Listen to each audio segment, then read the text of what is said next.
Welcome to Overeducated and Underemployed. We got a great episode this week. Just a quick reminder, I'll be at Flicker Bar next week on Tuesday, the 18th. And I'll be at Birds on Wednesday, the 19th in Tallahassee. So come see some stand-up. Hit that subscribe button. A lot more of y'all are listening than are subscribed. I appreciate that. But we got a lot of great episodes coming your way. This week is no exception. I sat down and talked to Jason Thrasher. Jason Thrasher is a photographer, an author. He's done music videos. He's a videographer. He did the Ghost and Most Drive-By Truckers music video. He did the Go-Go Boots episodes.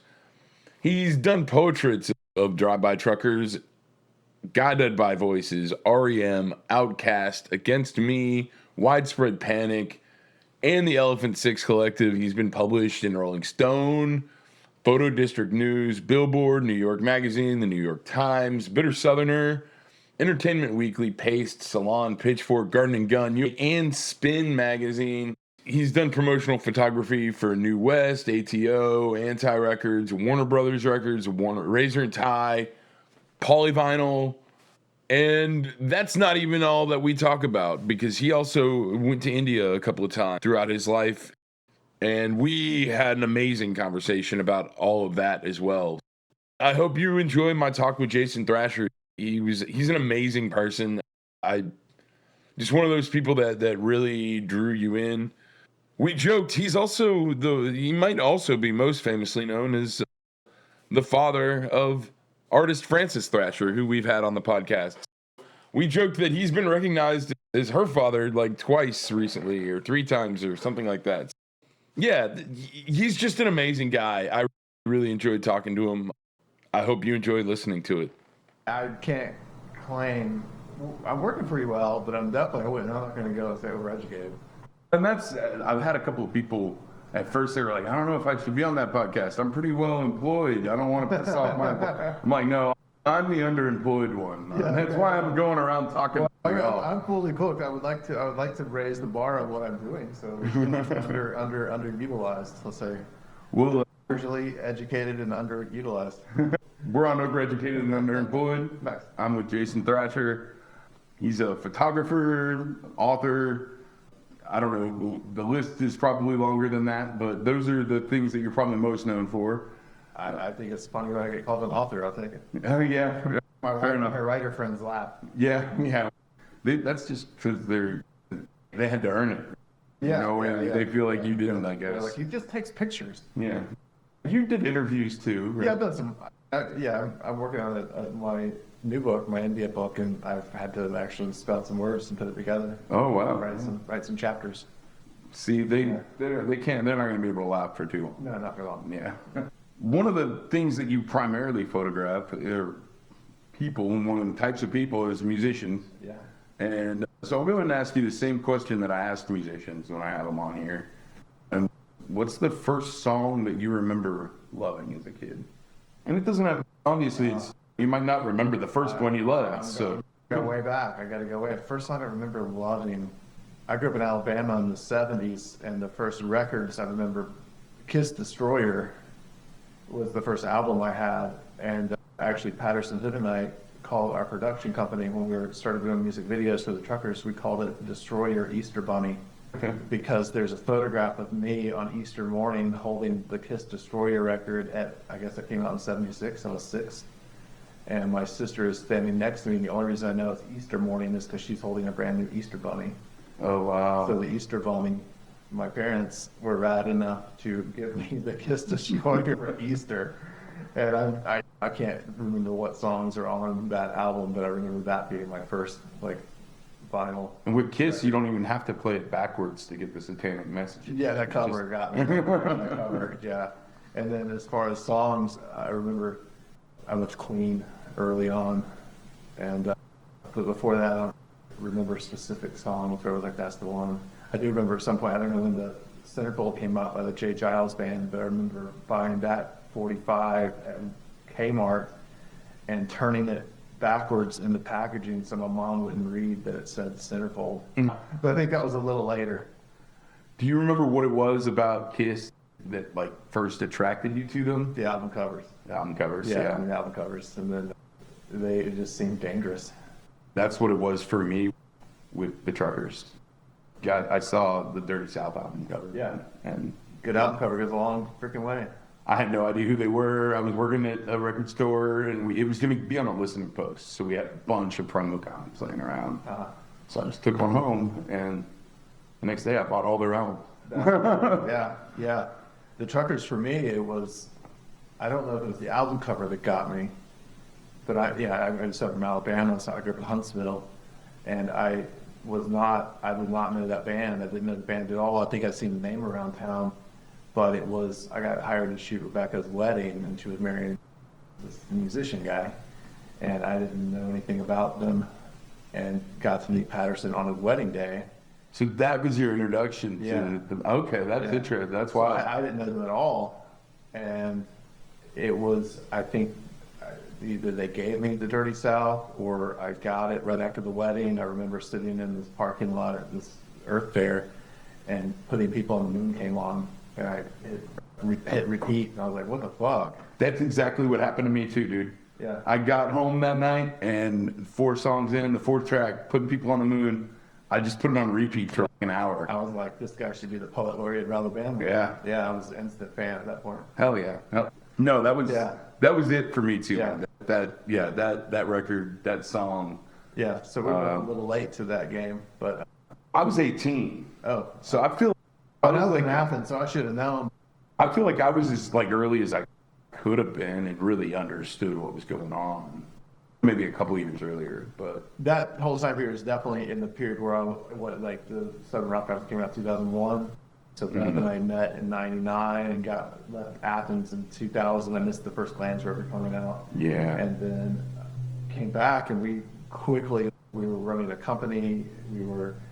Bought a house. We were renovating a house. We had started our family. So it was this whole time period, probably 2000 to 2006, where I really wasn't paying attention to what was going on in Athens. yeah. I was just trying to figure out how to make a living. Let's back up a bit because I think my first introduction to you was probably like the Go-Go Boots episodes, which I guess I forgot to mention documentarian earlier as well. But let's back up a little bit. So you're into Kiss as a kid. Yeah. Did you ever like And the Village People? The All Village good People album and covers. Queen and- Yeah. yeah. That album cover, just colorful album covers.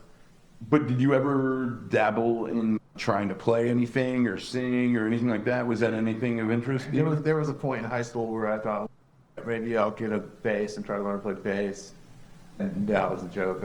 I have zero musical skills. I did the exact same thing in middle school for like 6 months. I picked up a bass and joined a band. Not and easier. It just felt like there's less strings. Yeah. Maybe this is the way in. Yeah. I feel like it's like if you're in a band of completely unskilled people, it's easy. It's like easier to blend in if you have no skill on a bass. So I was like, just be loud. Yeah. But it didn't work at all. We actually made up a band called the Hoovers because we sucked. I really could. The guy that could actually play in the band just looked at me like, this ain't gonna work. Man, that's too bad because the band name's pretty great. That's awesome. And the funny thing, I don't think any of the people in that band, because it wasn't a band, but any of the 3 of us that were in that band went on to be musicians. Yeah. I mean, Failures. I think that's one thing. I've talked to a lot of musicians on this podcast, but I've also talked to a lot of people that kind of do the jobs that a lot of people don't really think about in the music industry, in whether it's photographers, people making album art. I've talked to King Stanley, who he like rents out drums to the Georgia Theater. He's a drummer in a lot of bands, including Cosmic Charlie, but he also makes a lot of money just like renting out drums to touring bands that don't want to bring backlining drums. So there's all kinds of different things. Where did you realize that you could, all right, I suck at playing bass. Like I'm not a musician, but I love this shit. Yeah. I want to be part of it. How did you find your way? How did you navigate that? Well, it wasn't really something I was thinking about at all. Okay. Right? I always just took pictures of my friends' bands, but that was if they happened to have $100 and afford to buy the film. And right. Back then there was like an investment involved. Yeah. I'm coming up out of graduated high school in '89 in Alabama, and then moved to Birmingham. And I had friends that were musicians, and I wasn't really thinking about being a music photographer at all. That wasn't a goal. That wasn't a thing that I really pictured. It wasn't really, if I had early on wanted to do that, I probably would have gone a lot farther with it, but it wasn't the dream. I wanted to be a gallery artist and do my own thing, and the musician portraits, that was just like favors for friends. Interesting. It wasn't something I really pursued in any kind of way. There was a band called Lova Nova in Birmingham that hired me early on to do some photos. There was a band Remy Zero, and they seemed like they were very huge, and they were friends of mine at that time. I heard that band. And so I did some photographs with them. They weren't very good photographs. and then I left Birmingham. I came to Athens, and it was because of the music and the art scene, and because of people like James Herbert, who was doing things for R.E.M, like videos, and Jim Cohen, the filmmaker. Mm-hmm. But I was more interested in art school, and art school was not a place where they encouraged something like music photography at all. That was not even a conversation. Those weren't even images that were being shown to us in art school. It was more documentary work, or just street photography, or the classics. So what were some of your really early interests when you first got into photography? Those people like Robert Mapplethorpe, so I really responded to his portraits. Yeah, I love that book, that Just Kids. Yeah. So Patti Smith. I didn't know art existed. I grew up in Alabama, not from Huntsville, it's a smart town, but I didn't grow up going to museums or looking at art books or art. And luckily, when I was 18, 19, I won placed in a skateboarding contest and got to go out to Arizona for the finals. Okay. And while we were in Arizona, we bought a car because we couldn't rent a car. We were too young to rent a car, so we bought a car for $300. Like 4 of us chipped in $75, $80 each, $100, whatever each person had. And we bought a car and decided to drive to Los Angeles from Phoenix. And the car broke down in the desert. We ended up hitchhiking to LA. With the Tijuana, bought LSD, came back to LA, skateboarding around Hollywood and Sunset, like tripping our minds out. Mm-hmm. And we go into this bookstore, an art bookstore, and I saw art books for the first time at 19 and saw photographs. And you were tripping at the time too. Yes. Yeah. I don't really remember what photography books I saw, but I really remember looking at those MC Escher books. Yeah. I've spent some time with my MC Escher book. But there were a lot of art books, and I remember that night I was like, that's what I want to do. And it was fine art photography. And then when I get back to Alabama, luckily, crazily, there was a bookstore, a Barnes & Noble kind of bookstore in Huntsville, Alabama, that had a really great art section. And they even had like the Mapplethorpe books with all the great stuff in Huntsville, Alabama. So I'm sitting there looking at these like incredibly erotic like Mapplethorpe portraits, and Ansel Adams and Annie Leibovitz, and I don't know who else at that time, but it was still like I never had anybody encourage me to do any of this stuff, and I didn't really know what it was or how it worked or how you got to that place to be able to do that kind of work. But I moved to Birmingham, and I was starting photography school, and I remember getting Patti Smith's horses, and I recognized that it was a Mapplethorpe without looking at it. Maybe I had seen the Patti Smith, maybe I don't know, I was like, holy shit, like this musician knew this photographer. And I put that together. So that was like the moment, and then I started imitating that style of photography with friends of mine at the time, and doing like portraits and like studio lighting, and really just kind of fantasy stuff, nudes with bathing caps and nude backs with like wings, and just really what was art, supposed to look like art, or sepia tone prints. And I did my first exhibition at 22 or 23 years old in Birmingham, and my grandson, I sold almost everything. And I was like, oh shit, like, you pay me $300 for that? Yeah. And about the same time, I was getting really tired of, the shit was hitting the fan for me in Birmingham. There was a bad breakup, and I wanted to get out of Birmingham, and I ended up moving to Athens because of the art scene. I knew the music scene, but when I found out that like Jim Herbert taught at the art school, like that's where I want to go. I want to go study art with this guy. Even though he had known for a lot of the work he did in music, he was still like an artist doing his own thing, like his own art films and his own paintings, and the music videos were just like his side hustle, just something he did as favors for his friends, really. In his later years, he doesn't even want to talk about that stuff. He just wants to talk about the paintings. So became my main mentor. So it was always a little bit of, okay, we're artists. And in Athens, everybody's either an artist or musician. So my immediate friends in Athens were people like Jucifer, the Starroom Boys. I think Jucifer was the first band I photographed in Athens, and they were just a couple of kids I worked with at the Grit. And then I think the Starroom Boys actually had a record deal, so they hired me to do some photos because I knew what I was doing. And Meth was in that band at that time. There's a portrait. Talking to him on Sunday. Oh, cool. So there's a portrait of the Starroom Boys hanging in Manhattan still that was shot in Manhattan. That was one of the first prints from my Athens work. Nice. And then my first paid job was actually photographing R.E.M. the night they signed my first real paid job. Like it was more than covering the cost of the film. Because they had to use flash. I got hired. My buddy Kevin worked for R.E.M. and they were apparently needed a last minute. They decided they needed a photographer to photograph them signing the record deal back in '96 with Warner Brothers. So I got hired to go to their manager's house, First Sound's house, and photograph them signing this incredible record deal. And I was like hugely in over my head, and pulled the 4 band members aside really nervously and asked if I could do a picture of the 4 of them. And I think I shot 2 frames.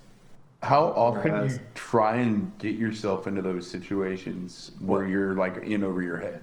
Oh, I'm over the head right in a second. I feel like that's the only way to live. Yeah. The way I work is I did a photo shoot this morning with Eric Bachman and his new band, and they met me right here, 10 o'clock this morning. We had 0 plan. They 5 of them come in, like, where should we go? Like, which direction is the compass pointing? It's like middle of the morning, bright sun, not a cloud in the sky, the worst possible lighting scenario. And we just head out, driving out towards Commerce, hoping to see something inspiring. And I go about 5-10 miles, and there's nothing. I got like a car following me, 5 people, and it's just hoping that we're gonna find. And then we saw this one kind of thing that might work. We turned around, went back to it, and had a great shoot. Tons of good stuff. The old concrete factory where they make all the concrete sculptures. So you just follow your nose. Yeah, just totally follow it and just follow the light. Yeah. Yeah. I knew the word was which way's the barometer pointing. Let's go, and like hope for the best. And then after an hour and a half, we had probably 10 different great setups. That's awesome. Good stuff. We got pictures of Eric Bachman on a hillside with a concrete deer silhouetted from the morning light. That's wild. Not something I would have ever got through again, but it was like an amazing shot. I can't wait to see that. Yeah, It's going to be exciting. Yeah, so it's always just kind of what's going to happen. I've done that with the Truckers and many other bands. Sometimes it's really thought out and we have a plan, or go out and scope some locations, but that doesn't even really work for me. It's just, the light might not be good at that point, or just find a spot, hope for the best. While we're on the topic, what's your approach in terms of socially, or like with the interaction between you and the artist when you are photographing, like when you're photographing like a live event, but when you're doing something like what you did with Eric Bachman this morning, or when you're doing these staged I think setups? I'm just a joker. I'm just joking around, just trying to disarm people and have fun. I think it's fun that we all come away feeling like it was a good time, and we can hopefully catch something spontaneous, something soulful and real. There is an idea that has hit on me in India a couple years ago that photography is a big energy exchange. It's kind of like what we're doing right now. We're sitting here talking, we're looking at each other, and we're sharing this energy. And I really feel like my best photographs happen when that real back and forth thing is happening. It's harder on something I did this morning. It was 5 of us, and we're working really fast. But when I'm doing portraits with just like you or one person, and you're sitting still, you're really just hoping there's something that goes in, hits the soul, and comes back. Yeah. One of my first exposures to like music photography I was probably like 15, and more than just seeing it in the album art or whatever, but my aunt was living in Seattle, and the Experience Music Project at the time, I think it's called something else now, but it's at the base of the Space Needle. And Annie Leibovitz, you mentioned her earlier, her American Music show was cool. on, and you got a headset, and you would walk around each photograph and scan the little thing or type in the number, and it was her telling you about the photo shoot. And I don't remember word for word, but she said something very similar when she met with John Cash, and took some of the last photos of him alive, I think, actually. Those photos of him on a porch that she took. And that it was like, I really just wanted to try and get him to be himself. Yeah. Especially when you're working with somebody who's been photographed a million times. Yeah. And she's another other level there. She's a celebrity in her own right. So Sure. somebody like John Cash, he was probably aware of who she is. And Yeah. there's people that have been photographed a lot, and they know what they're doing, or they put a wall up.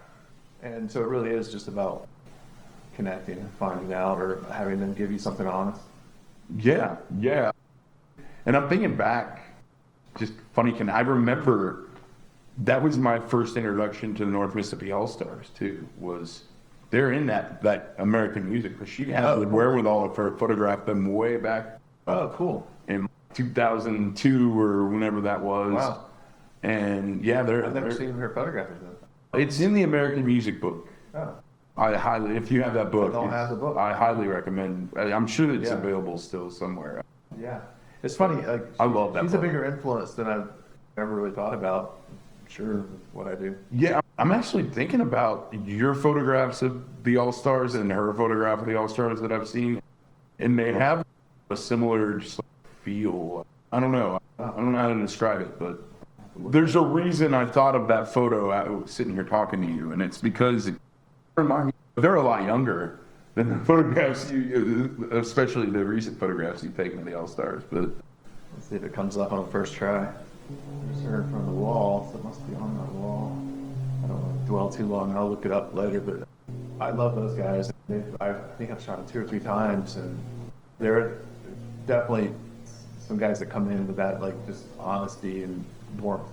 they've always seemed like such genuine people, and I've seen them in big venues and festivals and everything, in small venues like little bars, and they play the same no matter. They play like they're playing to 10,000 people when they're playing to 150 people.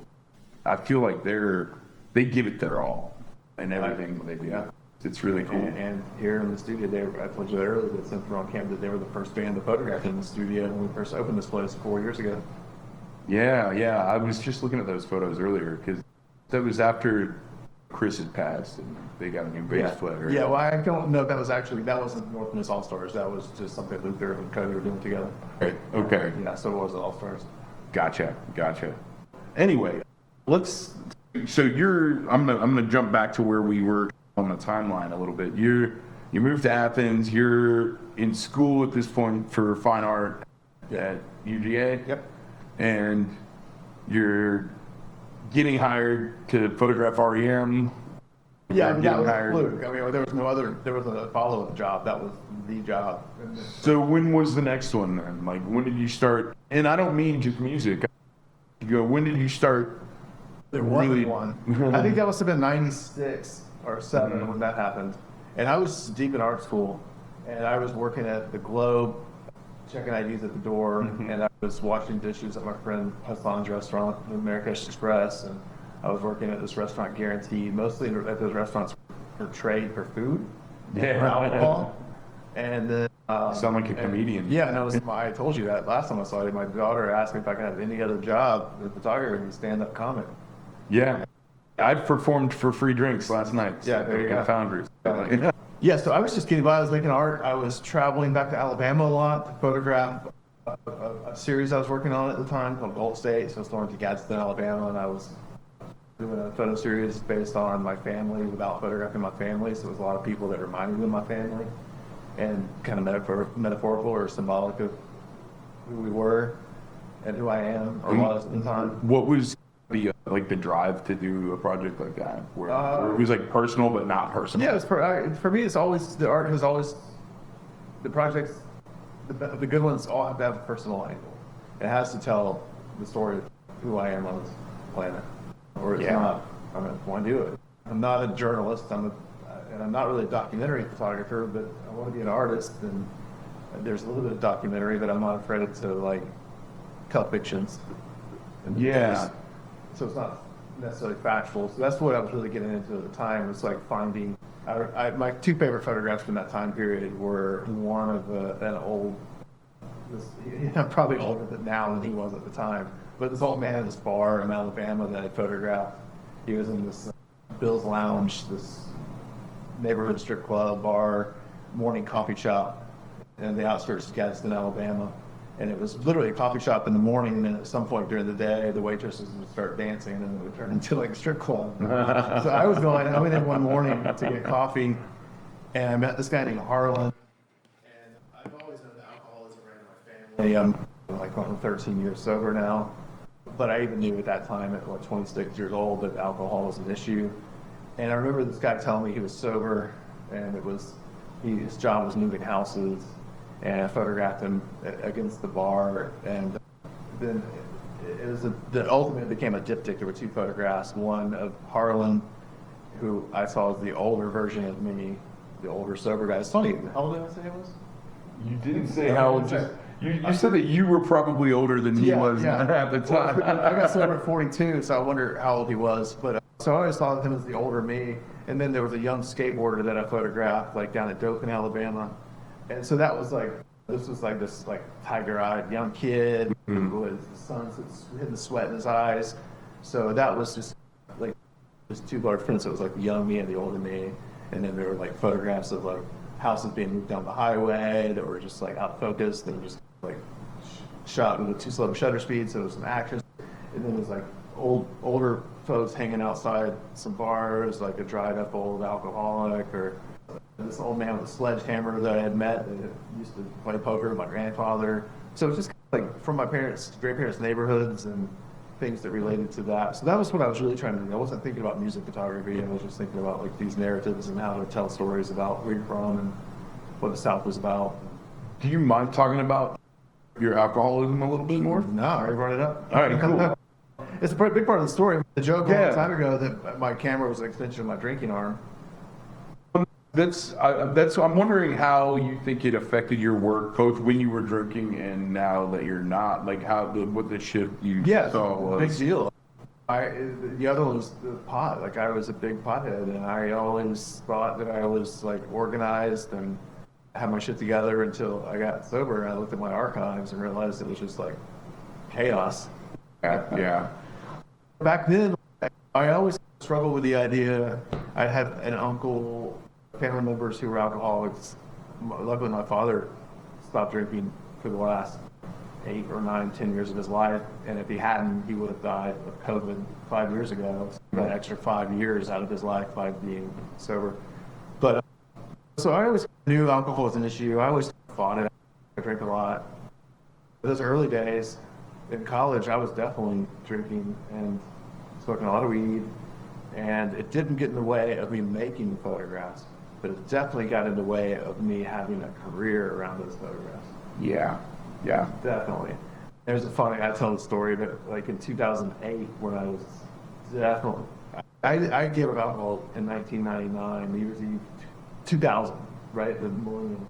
I gave up alcohol and didn't drink for 8 years. And I smoked weed that whole time. But in 2007 or 8, I started drinking again, and shortly after that, we went out to Los Angeles, and I had been doing all this music. I started doing all this music work already, so I went out and I was visiting Warner Brothers and trying to get work in LA, and found a gallery that wanted to show my work. 2008. Yeah. And this gallery is like, yeah, we'll show this NASCAR work of yours.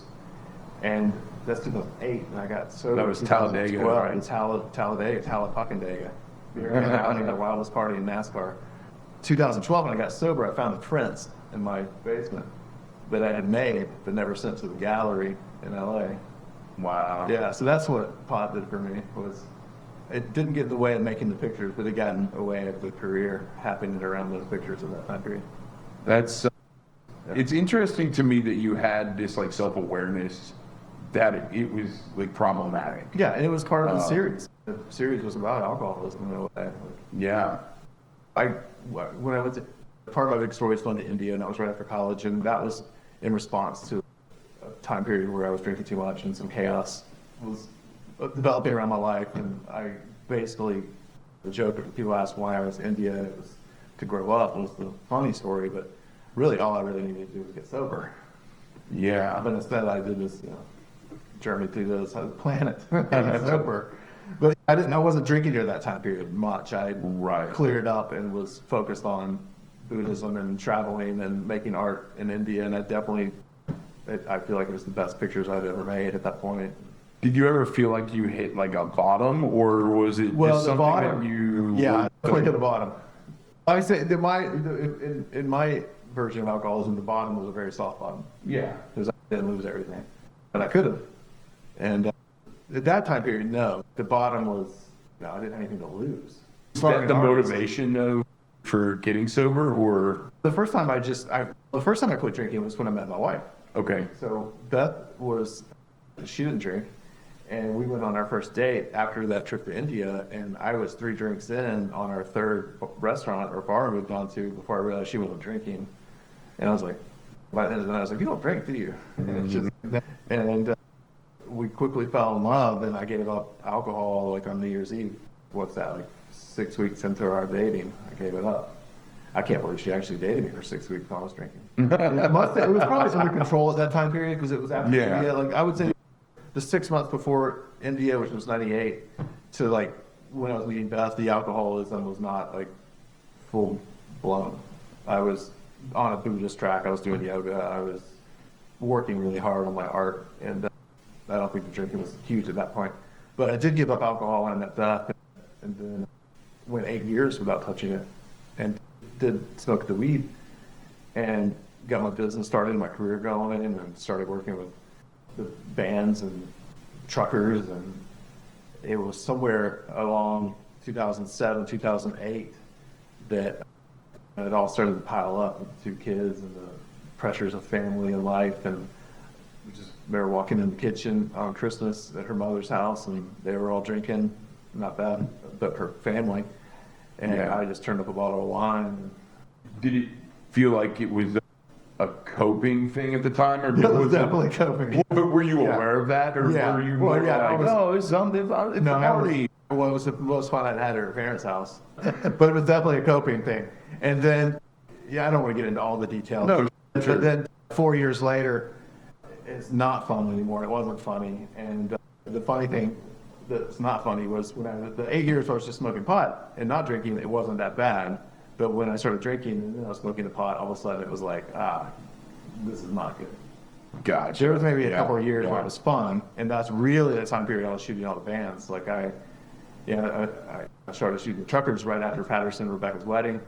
I think it was for Brighter Than Creation Dark was the first thing I shot with those guys, the Spooner. Yeah, and sounds right. Yeah, and then and as soon as I worked with those guys, at that point I had lost my way as an artist. I had been doing things like skateboarding a ton. I helped build a skate park here in Athens, and all my creative energy was going towards skateboarding. I wasn't really thinking about being an artist. I didn't know how to be an artist anymore. I lost my way, like in the parenthood and the home ownership. I didn't know what to say, what to do as a creative person. I was shooting weddings for a living. I was doing a fucking shitload of weddings. Like at some point I got to 40 or 50 a year. Did that feel like what a band probably feels like, playing a bunch of weddings, like just soul crushing? Yeah, I love shooting weddings. Like I'm still doing them, but I'll never do 40 or 50 a year again. And at that point, I didn't have any other way to make a living. I didn't know how else to do this in Athens, like how else to support a new family. Well, it's different when you get to be selective about which weddings you do. I'll do anybody that wants to pay me, I'm happy to do it. And weddings are fun. I will go down fighting. Weddings are fun. It is a great business. Yeah. And the reason I chose weddings, there were a lot of other directions a photographer could go, and a lot of photographers like shit on the idea of being a wedding photographer. But what's great about wedding photography presented itself to me in India in 1998. I'm sitting there in India. The only job I'd ever shot was for R.E.M. It's the only time I'd ever really been paid. to do a job. I wasn't trying to be a commercial photographer. I didn't want to be a commercial photographer. I wanted to be an artist. Right. I'm going to starve to death and I'm going to be an artist. I'm going to do my own fucking thing and that's it. And then I'm going to go to grad school and I'm probably going to teach was the plan. But in India, I'm sitting there and I had started racking up a little bit of a credit card when I was in India. And a friend of mine had asked me to shoot her wedding right before I left for India. And I did it. And she had to ask me like 3 times. And I finally did it. And I made some money. And actually I did 2 right before I went to India. One of them was the first gay Jewish wedding, the first gay wedding I ever shot in 1990. And I only did it because it was a gay wedding. I was like, that sounds fun. There's this gay Jewish wedding in Atlanta. And they paid me really well. And so that money helped get me to India. So I'm sitting there in India thinking, how am I going to make a living? How am I going to support myself as an artist? And it was like, I've said this a million times, but the joke was like Buddha or God was like, go all and photograph weddings. And the only reason that what I learned was, or realized was the only way I'm not going to make a living is because of my ego. And it's the ego that's, I'm not going to shoot a wedding. I'm too good to do that. I'm an artist. Like, Yeah. I'm not, it's all ego. Yeah. So then I came back and I got asked to do a wedding, and I was like, cool, $2,000, great. I hadn't made that much money in a year at that point.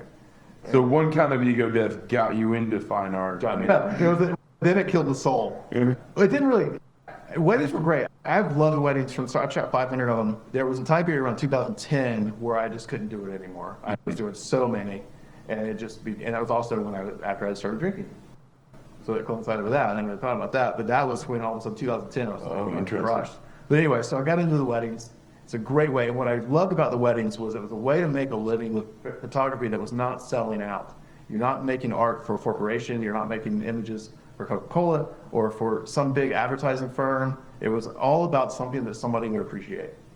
And in a lot of cases, it's like the happiest people are going to be in this for a long time. Yeah, there's some stress to it. But yeah, the work had legitimate, soulful reasons to exist. You're drinking, you're doing wedding photography. And is that the only thing you're having to do to pay the bills at this point? At that point, weddings was my business.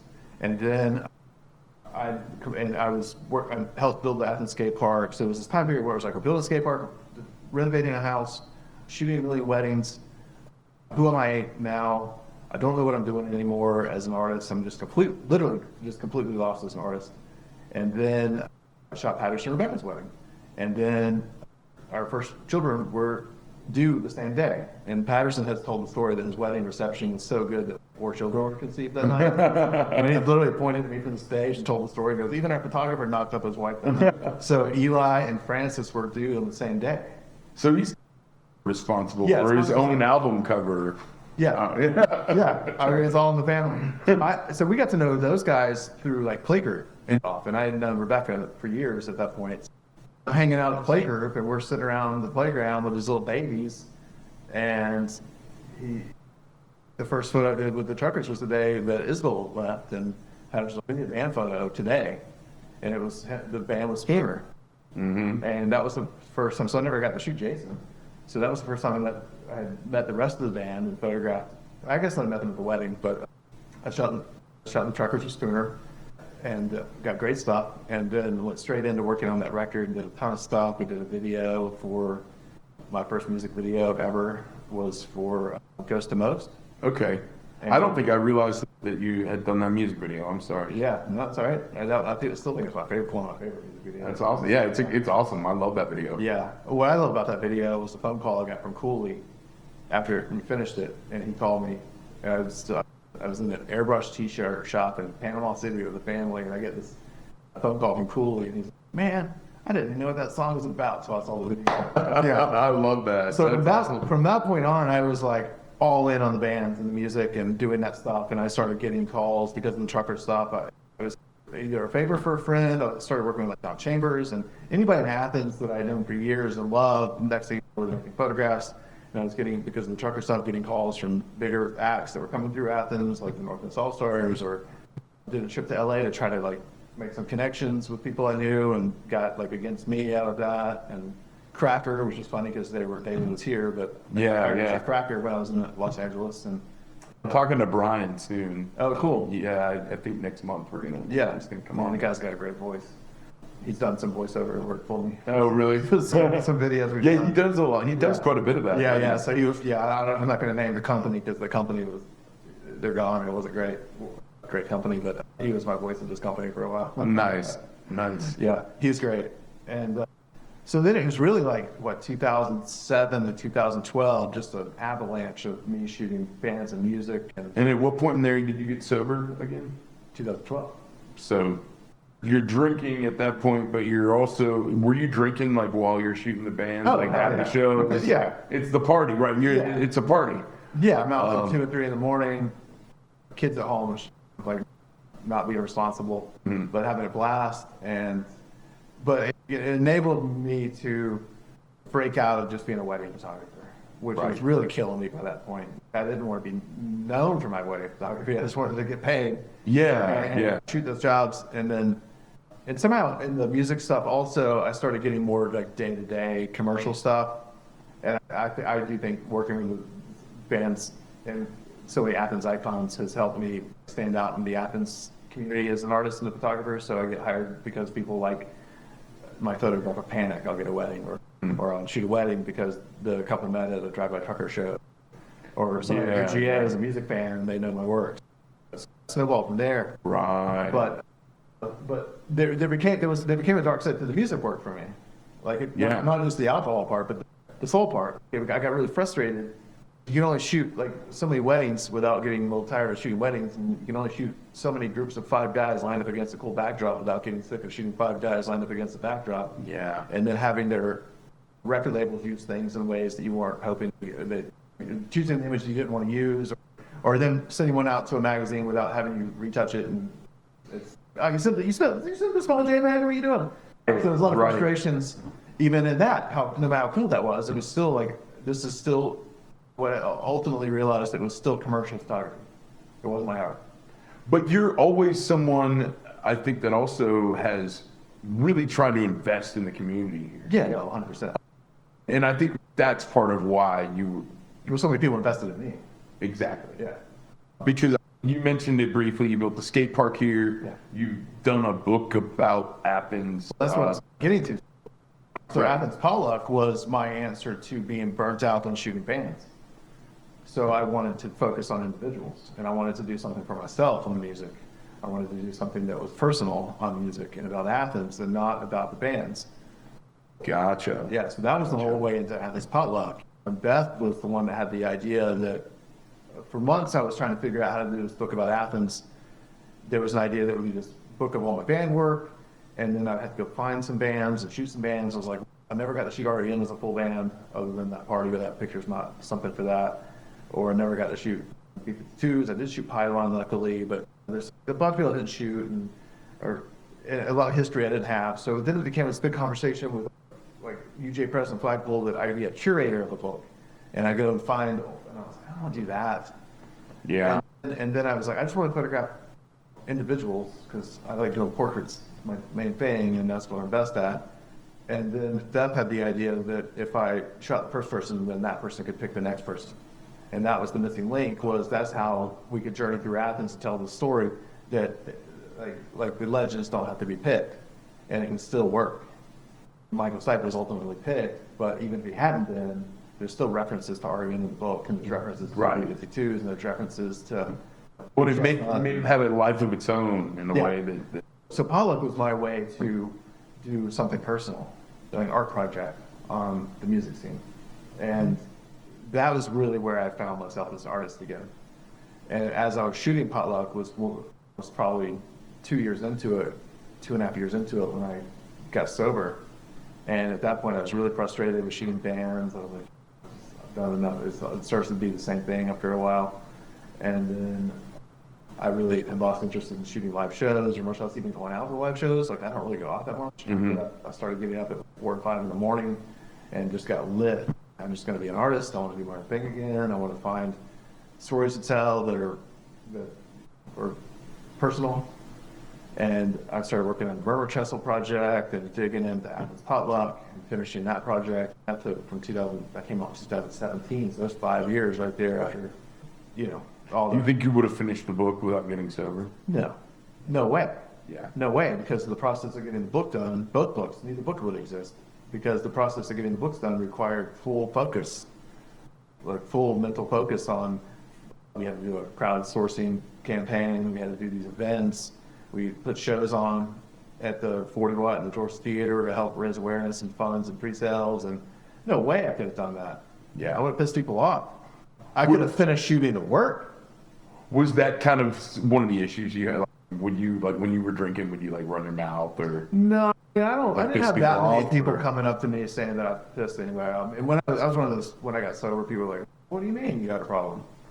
Yeah, yeah. Like, I feel like a lot of people said that about like BJ Barnum because he never got too out of control from American I mean, Pie. I was telling a story earlier about a night where I was out of control. Yeah, With yeah. Jay earlier. So there were moments, but mostly the only person that noticed was my wife. And Beth was done with my drinking. And I'm one of those people that I'm so grateful that I had that moment where I had to quit, because if I was a part-time drinker, I wouldn't have what I have. I wouldn't have the focus that I have. I wouldn't have the work that I have. Like, I love this sobriety thing. I'm not one of those, we're talking about it now, but I never really talk about it. Yeah, yeah. When I asked you, and I appreciate you talking about it. But it's part of it. It was funny. We did a talk here at the gallery 2 nights ago with Terry Allen and Jim Shaw, and I mentioned the drinking part and some of the stories, because there were a couple of photographs that I showed in the slideshow that the negatives were lost. So it was like, how did you lose these negatives? I was like, they're in this whole thing. Yeah. My wife reminded me she pointed out after the talk that I never told the room that I was sober, which is fun. But I think they all know me, so I think everybody knows. Yeah. But, yeah. So it has come up a couple of times. It is a big part of my story. And I do know that the 2 books wouldn't have happened. And then the India project that I'm working on, that book, which is hopefully the 3rd book, that one definitely wouldn't have happened. What There's kind no of chance brought I'd you be back? then, so none of it would have happened. Fair. What was the inspiration to bringing you back to India? Was it because of your earlier experiences there? Yeah, like it was just like, I've been obsessed with it since I first went. And Beth and I met because of India. She bought the first print that I made after I came back. It inspired her to go to India. And then we met like the day before she left to go on that trip because of this photograph. Cool. So India's been a big part of my story in my life, and I'm obsessed on the images. But like now it's been 2 years since I had gone back. So it's been 27 years since that first trip. But like on the 20th anniversary, I started going back through the negatives for the first time. And I've said now I know what it means when the Beatles like remaster a record. Yeah, I yeah. feel it now. Paul can't resist it because you have skills that your younger self didn't have. So I've even gone back and remastered a couple of early episodes. yeah. So I did an exhibition of the India work on the 20th anniversary of that trip, and the work had never looked as good. And negatives that had never been printable all of a sudden looked fantastic. And the story was shown complete for the first time of what I had done, specifically in Varanasi, India, or Benares, however you want to call it. But it was at that show, which was at Athica, Few Doors Down, where I showed that India work, and a young person came in, and I wanted to go back. I just dreamed of going back, but I never really thought I would be able to, just because family and our busy life and Yeah. our bills and how do you get away? And again, you don't get to be 28 and run off to the other side of the planet for 4 months at 55. But on that 20th, that anniversary of the show of the 20th anniversary show, I just screwed that sentence up. How to say that? The 20th anniversary show at Athica. Yeah. A young guy from Varanasi came into the gallery with his girlfriend, and they spent about an hour walking down this really long wall, looking at all the photographs of this ancient city. And when he gets to the back, I introduce myself, and he tells me he's from Varanasi. He's the same age as the kids in the photographs, that he had worn that uniform to school. He had that same haircut, and have you been back? And I was like, I would love to go back. And he goes, if you go back, the very first person you meet is going to take you by the hand and take you to all their houses. And he tells you, it's like looking at pictures of my childhood, that there are no photographs of my childhood. So I knew right then, this was now 7 years ago, I knew right then that I had to go back. Yeah. I was like, I've got to go back. And it became a massive like obsession, but there was no window. My kids were in middle school and early high school. But I remember at some point at that time period, I looked at the calendar and I was like, okay, 25th anniversary. And I did the math and I looked and I was like, Frances will have graduated high school. She'll be in college. Josie will be driving. There might be and this year is our 25th wedding anniversary. And last year was our 25th dating anniversary. So 2 years ago, it was just our 22nd, 23rd anniversaries. So like, it's not a big anniversary. The kids are the right age. That's almost 2 years out. And I was like, there's a window. November, it's the 25th anniversary of this trip. And I joked about it with Beth, and I was like, I gotta go. And she's like, you can't go to India. What are you thinking? It's like, how you gonna pull that off? And then one day, earlier that year, the second trip, I was looking at plane tickets, and I was like, hey Beth, my Sky Miles, I can get a ticket for $160 to India right now. Okay, just do it. Just do it. And I bought it right then. I was like, all right, I'm going. Don't tell me twice. Yeah. And the funniest part, I was supposed to go for like 10 days. And then we were on a walk one night, and I was like, I'm going to be there. And she goes, why don't you go, if you want, you can stay 2 weeks, or I don't know how long she said. And then we get back to the house, and she goes back to the bedroom, and I go back out in the backyard and call Delta. And I'm out there for like 45 minutes. And I come in, she told me again, I was like, I just extended the trip. I'm staying for 3 weeks. I was talking about that like 10 minutes ago. Yeah. And then she really loved the fact that once I was there, I called and said I'm staying another week. So I spent a month on that second trip. There's the train. Yeah. Yeah, people can't hear it. There's the train. They'll probably, I can add a little bit of audio from the room mic if I need to. Okay. Yeah, it came by when I was talking to Francis too. This is a good one. Look at all this graffiti on this one. I think the one that came by when I was talking to Francis was going the other direction. Yeah. Maybe it's the same one. It's just coming back It's months fine. later. It's just circling. It's going to circle. You stare at it. So I don't know. So I made it back to Varanasi, India on the 25th, literally the 24th anniversary of the first trip, like on the same day, 25 years later, right? And the first trip, it took me months to travel through India, and I got to this ancient city. And then on this last trip, I flew to Mumbai, and then 2 days later, flew to Varanasi. And so didn't really get acclimated to India, which is, and it wasn't as crazy as the first time, because I had cell phones, I'm texting and calling my family and friends while I'm there, and I'm watching my taxi on Google Maps. And it's a different experience than it was the first time. But anyway, so I fly into Varanasi, which is like literally the oldest city on the earth, and I go down to the Ganges River. I checked in my hotel, walk down to the river, just take a peek, and I go over to what they call the burning god, the Manakanta god. It's where they cremate the bodies. The gods are steps down to the river. And it's where it's the place where they cremate the bodies of the Ganges. It's like the oldest place on the planet.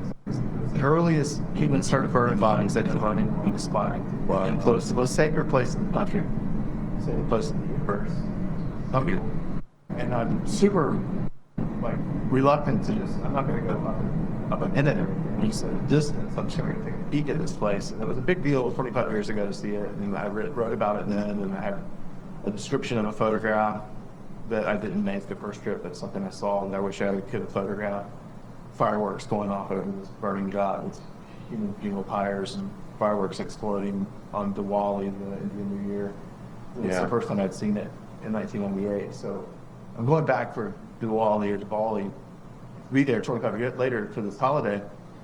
And I walk down to just take a peek at it, and this guy comes up, and he wants to be my tour guide, and he just starts hustling me, like pulling me in. And he's like, "Come follow me, I'll take you a tour." And I'm like, dude, I just got here. I've been literally in India for 48 hours, and I've been in the city for 30 minutes.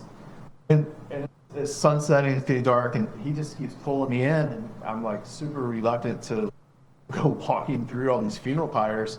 And next thing I know, I'm with him, and we're just walking right through the middle of it, and he shows me all the stuff that they were showing the tourists. And next thing, we're up on the top where there's fire burning behind us, and we're looking up off this balcony over all the fires and the river, and looking down the Ganges and the whole stretch of the city. And he's just really hustling me as a tour guide, starting to tell me that I can take pictures if I want to, but I know he's going to tell me I have to pay if I do it. And I'm like, man, I just got here. And he's really pushing me hard. Like, he's just really working me.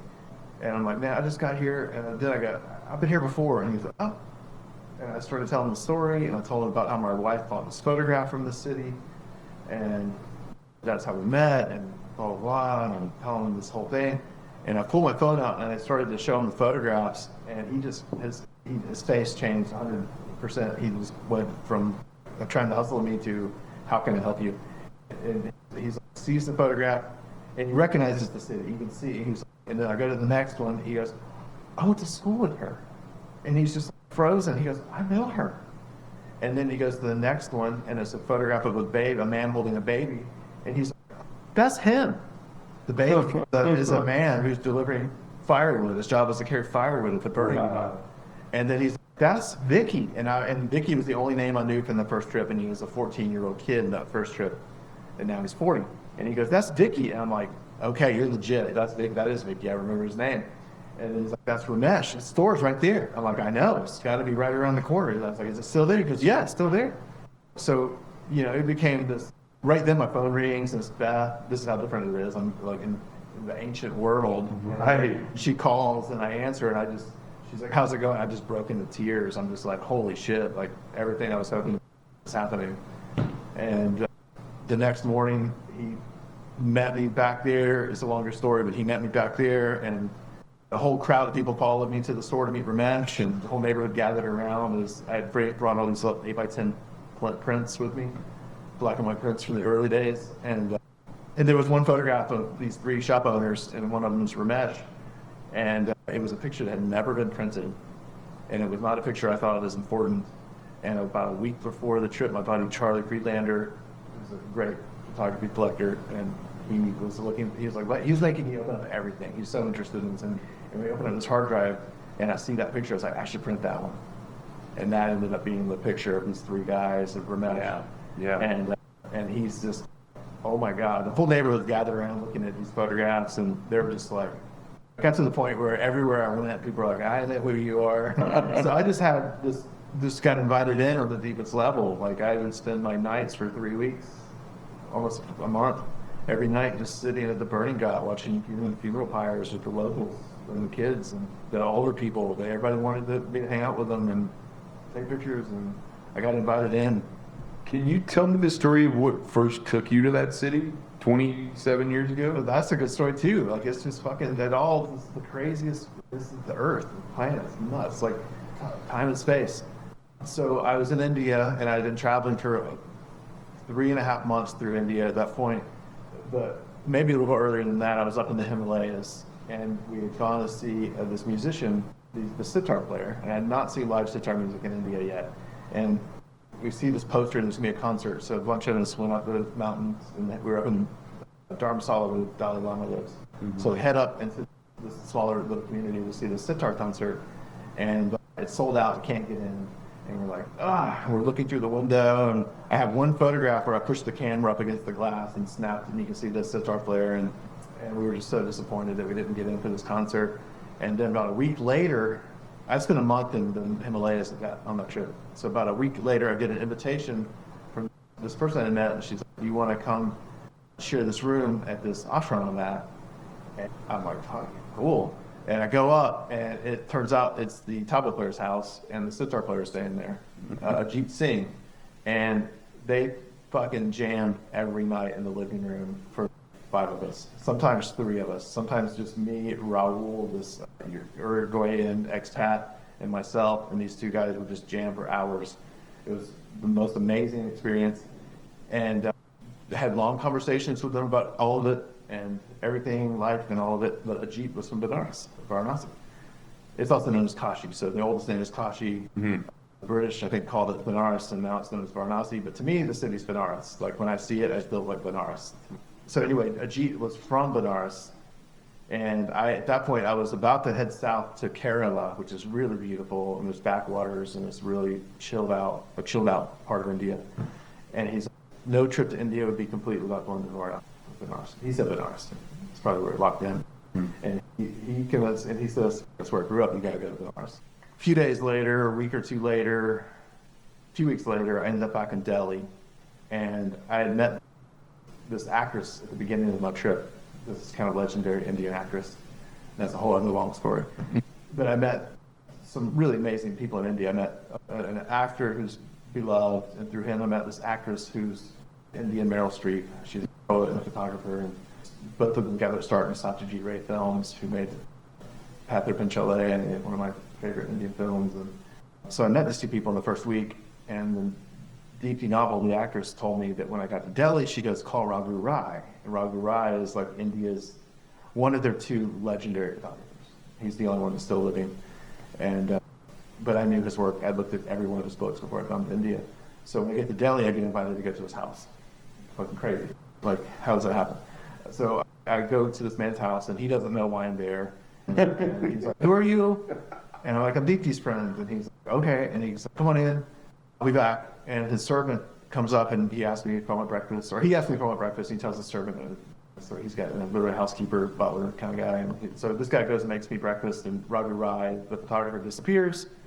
This guy brings me a tray, just delicious breakfast. I sit by myself in this gorgeous room, this fucking beautiful house, and I eat this tasty breakfast. And then after I'm finished, the photographer shows up, and he goes, so what are you doing here? Not in my house, but in India. Like, Yeah. And he pulled out these photography books, and he showed me these photo books, and they were all, I didn't like the work. It wasn't his work. He was showing me these random photo books, and he goes, what do you think it is? I was like, I don't like this work. And he goes, these are all photographers that came here and exploited my people. What are you doing? And like real serious, what are you doing? What's your mission here? What's your goal in India? And I told him that I was looking to see who I would be if I'd been born and raised on the other side of the planet. And I wasn't like at temples photographing people praying. I was looking for people on the streets that like living normal life. Like I was looking to really, that's the answer. Like, who would I be if I'd been born on the other side of the planet? But I wasn't stalking sadhus, and I wasn't stalking religious people, and I wasn't. Mm-hmm.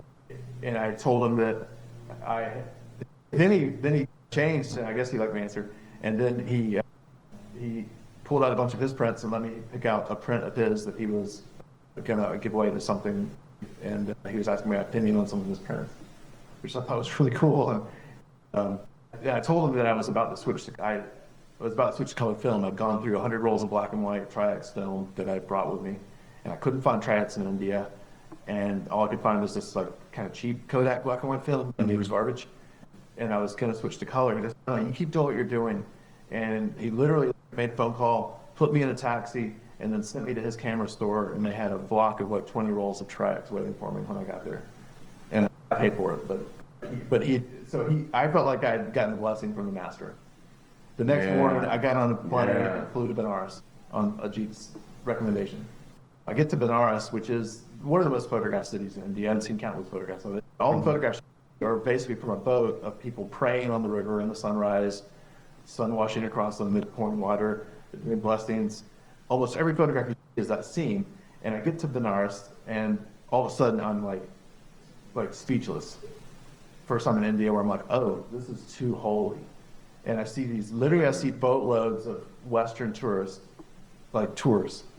Yeah. People my current like age. I'm a duck boat or something. People my current age with like telephoto lenses making those photographs. And that's what the thing is in Varanasi, is that sunrise thing. And I was like, what do I do here? Yeah. I just told this guy that's not what I'm doing. Clearly, I don't want to do what they're doing. And then I met this other guy who was clearly like an established photographer, and we were having a conversation on the river. And he's telling me about how he had befriended one of the sadhus. And the sadhus are like the holy guys. They're mostly naked, a little bit of loincloth, or the agoris are completely naked, dreadlocks. They're smoking the chillum, like the hashish, and they're the holiest. They're considered the spiritual, the devotees. They've given up everything in their life just to live, and they're taken care of by the community. So he's like, I got invited to one of the sadhu camps. And I was like, that seems weird too. But also I was a young, insecure photographer, even though I was killing it at the time with what I think making my best pictures of my life. I was like, this guy's clearly like a pro. It's probably like a National Geographic photographer. Like just, he was older. He was like clearly was like war-torn, world-torn old photographer. And but they kept telling me in the city that everybody is considered holy. It's such a holy city that everybody that lived there is holy. And I was like walking down the street one morning, and this little girl comes running up to me. It's the third day in the city. I'm maybe in this, I don't know, second or third day in the city, and this little girl was like, my name is Rahel, and I'll be your guide. And she just wanted some money, but she it was her neighborhood, so I'd run into her every time I would go out. And then one morning I'm walking down these narrow streets. There's all these beautiful winding streets, and I had not really been photographing yet. I've been there for 3 days. I hadn't taken a picture, and I was just, fuck, how do you photograph this place? Like, it's kind of so holy. Like, it's just the center, and the mythology it is holy. It is the center of the universe. After that current trip, I do believe it's the center of the universe. I've experienced things there that I've never experienced anywhere else. There's a vibration there, but I've been told like it's the holiest place. Everybody there is holy. If you die there, you're liberated from samsara. You go to nirvana. It's the place. So I'm like, what's the difference between these devotees, the sadhu, and everybody else? And I'm walking down the street corner, and this guy basically jumps out of this little window stall. He's like, you want to buy a magic stick? And he looked like my buddy Hassan, who's from Morocco, but they had a similar mustache and hair. And I was like, and my buddy Kevin is a magician. And so he got my attention. People had been trying to sell me hash the whole time I was in India. And I smoked a little bit of hash, especially with Ajit and those guys we were smoking up there. And this guy jumps out, and I wouldn't buy it off the street from anybody. He was like, you want to buy a magic stick? I was like, look at my buddy Hassan. So I sit down with him, and they have these little cookies with these little dollops in the middle.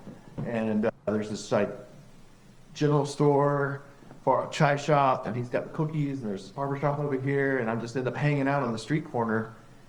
And every day I would come by and get a cookie and then just go and walk. But I don't know at what point I started taking pictures that all of a sudden it just clicked. It was like, oh, I don't need the river. It's these people. And I spent 2 weeks. I spent 2 weeks on that street corner hanging out with the locals and the kid Vicky, and I didn't know his name, but Ramesh, who is now my brother.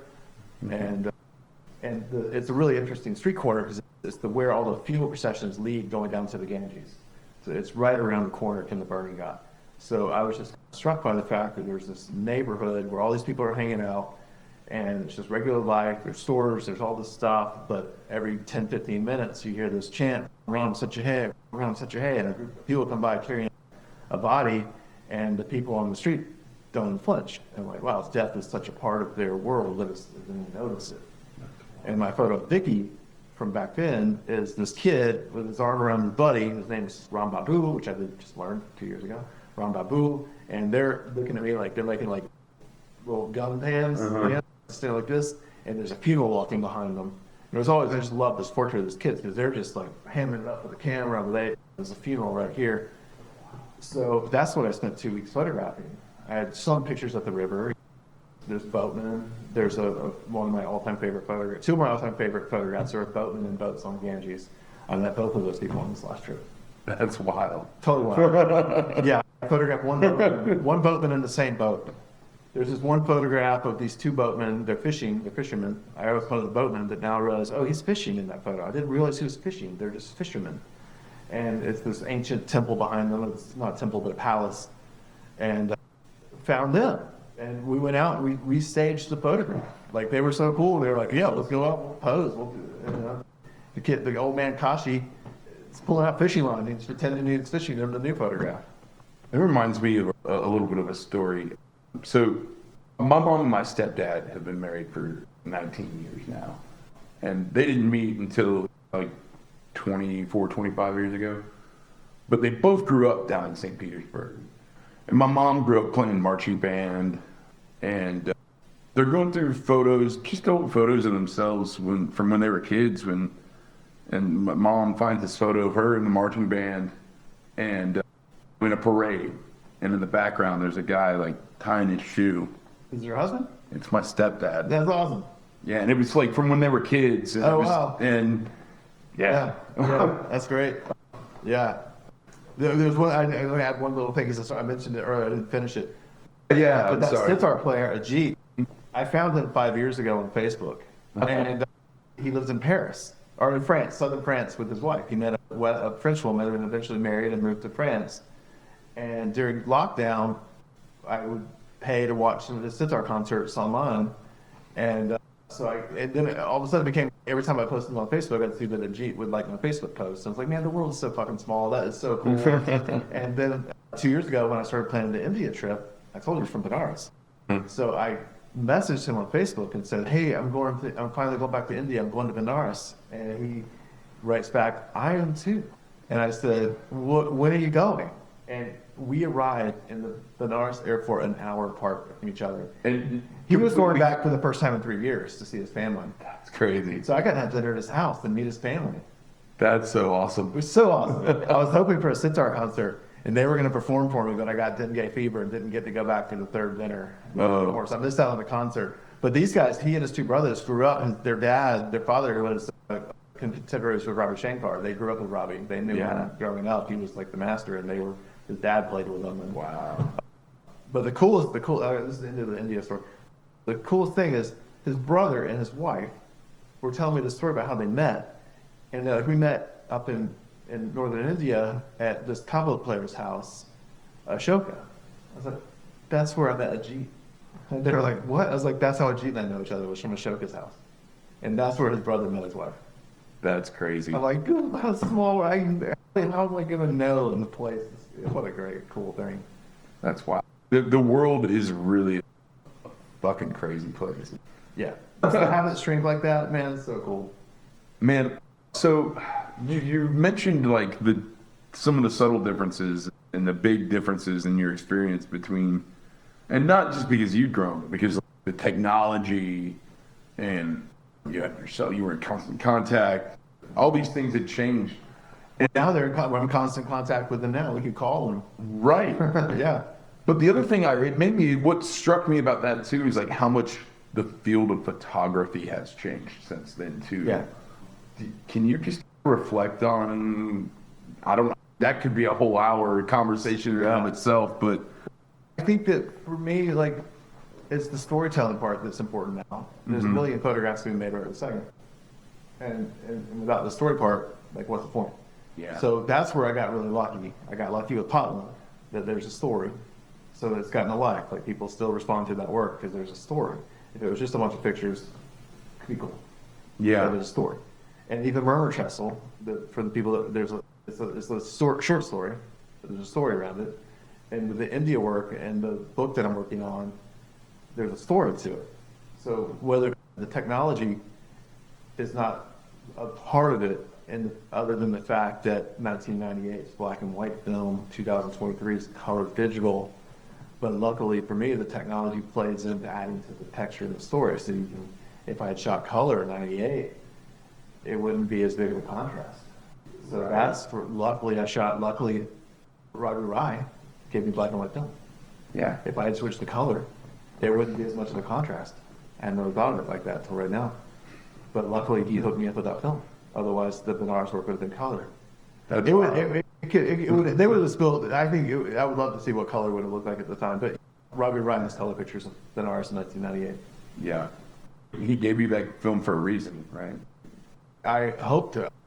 I saw that he was teaching a workshop there last year. I was like, oh, I want to go back and do his work. I think he's like 75 now. The real goal is to get the book to the next level and have him see it. Yeah. Maybe he'll be touched by it and get a quote or something. So where does this all, like, you're working on this next book, do you have goals, or do you just do what you have the tools to do in front of you in the moment? Both. Right now the goal is there's 3 or 4 books in mind. So the goal is to get a couple of things finished. One, there's some momentum, and that was the best part of getting the second book made. It felt like, oh, now there's a second book, it feels like you get to make books. So like the India one will be the most important one to me if I get it done. And then I have the goal of 40 years of Athens book. I'm at 34 years. Yeah. So 6 years from now, it would be nice to finish that and then maybe move to India or something. So I have that goal. And then there's a project I did with my kids when they were little called Menagerie that Francis and Josie, we all collaborated on these photographs when they were little. So that's a book that we want to make. So the real goal is to get those books finished. And then there's no real expectations or goals or dreams bigger than that. Okay, photography for me at this point is really what I get from it on a daily basis of doing it is the reward. Like I don't see galleries ever really embracing me. I don't really see breaking through to a bigger scene than what I do in Athens. I don't really think I'm going to get called to New York and LA to do capital A art world stuff. I don't really, and I don't care. Yeah. The real joy of what I do is what I get to do when the camera comes out and I get to photograph people. I mean, that's it's fucking amazing that I get to do what I do and get the connections I get with people. So that's the real goal, is to keep that going. So I guess the real goal is to keep the body in shape so I can keep doing that. Man, you say that. I feel the exact same way about this podcast and sitting down with all these amazing people and getting to connect with the them. verbal version of what I've been describing. And yeah, it's actually really validating to sit here and talk to you about it all. So thank you. I feel the same way. You're definitely a kindred spirit, man. I feel like we could talk all day, but I feel like people are going to get bored. So I'm going to let you go here. But is there anything you want to plug? Anything you want to mention? Anything that you got coming up that people can pay attention to? I know you found some copies of a book. I don't know if they're all gone already. Yeah, we did unearth 50 copies of Athens Potluck. I think we're down to 45 copies now of Athens Potluck. So those are available at deedspublishing.com. It's your name. And Cool. It'll be the last 50, then it's out of print. As far as plugging stuff, I just finished 2.5 years of massive effort, and I'm done as of 2 days ago. So there's nothing new coming out. Like, the last 2.5 years have been fucking nuts of like activities and shows and books, and the gallery's taking a hiatus. I'm taking like a big break to just focus on making new pictures and try to get that book done. But yeah, that's like literally it. This is the last thing on the calendar right this second. I'm glad that you get to have some time to breathe, because it sounds like you need it. Yeah, it looks like it too, probably. No, you look great, man. No, seriously. It's been nuts. Last year was the busiest year of my life, and we thought this year I was going to take off, and then we had 4 exhibitions in the gallery, including my daughter Frances, and then I ended up doing 2 talks in the last month, and it's we're done. I need a break. Thanks for being here, Jason. Thanks for having me. I'll have links to where people can buy your book and prints and all the things. Yeah, I would just say check out, follow my Instagram, see what I'm working on. What would you say to somebody out there that wants to do photography but feels it's so flooded? I think the story aspect that you were talking about earlier is really important. But is there anything else that you'd say to a young photographer or aspiring photographer? Yeah, figure out how to tell the story. Find something personal, make it personal, tell a story, connect with people. As far as like making a living doing it, who knows how any of that's going to go for any of us in any field over the next 5 to 10 years. Yeah. Who knows? We're in brave new world territory. I might be documenting the end of the world right here. Yeah, Make this whole conversation. No, I think with all the stuff that's coming up, the way the world's changing, anything that has to do with like real human connection and real craft will shine. So I feel so confident for Frances right now. Yeah. No, I agree.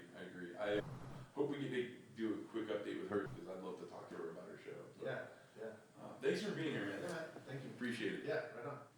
I hope you enjoyed my talk with Jason. Man, I think that was something really I was lucky to be part of. I really appreciated him opening up to me. I haven't gotten a chance to catch up with Frances yet, but I'll be at Flicker Bar on Tuesday, the 18th, and I think we're going to catch up then.